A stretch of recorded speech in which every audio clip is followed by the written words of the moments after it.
Okay, so how many of us have been intimidated by learning modes and all of the scale positions on the fretboard? Yeah, so it's not fun trying to memorize all that stuff. But there are ways you can bite off pieces of it instead of trying to learn the whole fretboard at one time. And there's a lot of different ways to do this. So if you learned it one way, it doesn't mean, a slightly different way is wrong. There's a lot of different ways to learn modes and apply the modes. And some people would rather learn scale positions and refer to modes as scale positions. There's so many different things. So first of all, try not to be intimidated by all the information out there because there's plenty of it. But today what I'm going to attempt to do is get you to understand, if you don't know the entire fretboard, and if you need some help kind of learning how to get out of the box a little bit, I'm going to show you how to use 3 different scale positions or modes to apply more or employ more of the fretboard than just staying in one position the whole time, okay? And this is called the axis method. Now, the axis method has lots of different applications, but basically what it's referring to is we have a central point, or the axis, and in this case we're going to use A minor because most of us know that one. It's one that a lot of us start with. We're going to use just regular old A minor, also called Aeolian mode, all right? So A Aeolian. It looks like this in case you need a review.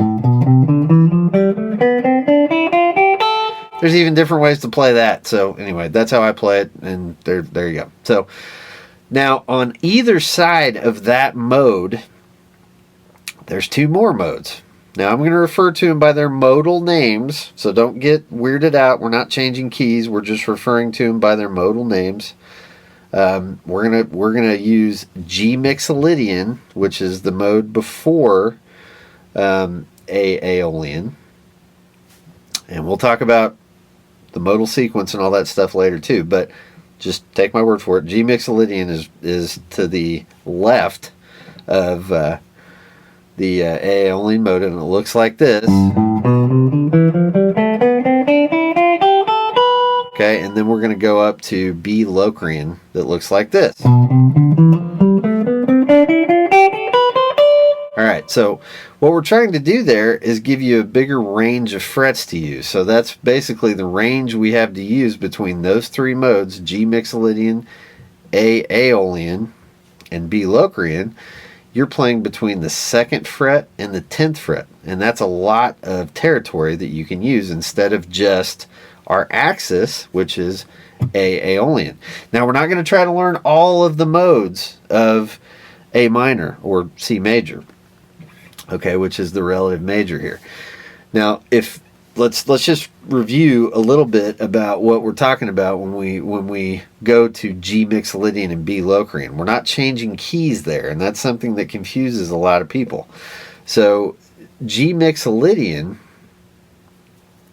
is actually the 5th mode of C major, okay, and B Locrian is the 7th mode of C major. All right, so we're in the same key since C major and A minor are relative keys, right? So they contain the same notes, just in a different order, all right? So what I'm going to do is also play a couple of chords so I can start using these modes as kind of different, ways to transition to my chords or play phrasing over the top of the chord. So what I'll start with is just a 1-4 chord progression in A minor. So I'm going to use a A minor 7 and a D minor 7 5th string root. So just kind of staying right there in the middle of the neck.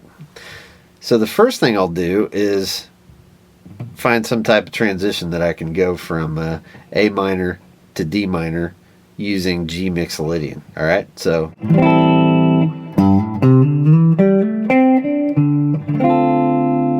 okay, just came up with that right there. Nothing fancy at all.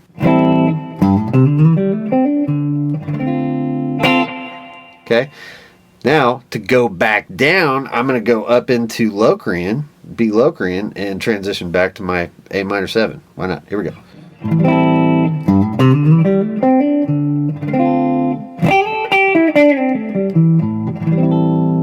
Okay, so right there, I got a lot more dynamic feel because I was able to go lower than just playing in A minor. And also, I was able to go up higher than just sticking in the axis. So what I want you to do is learn G Mixolydian, A Aeolian or A minor, and B Locrian. Now, B Locrian also contains C major, okay, or C Ionian. All right, so this kind of stuff can get really confusing, but if you just do what I'm talking about right now, learn those 3 modes, and if you want to, learn those 2 chords, and start working transitions between those 2 chords using the 3 modes, and also learning the other modes of C major as you go forward. But make sure that you just get those scale positions down first and start playing with what you can do there, and it's really pretty fun. So the axis method, again, is taking a central point and learning the scale position or mode to the left and to the right of it, and that will give you more territory to work with and kind of break down learning the entire fretboard.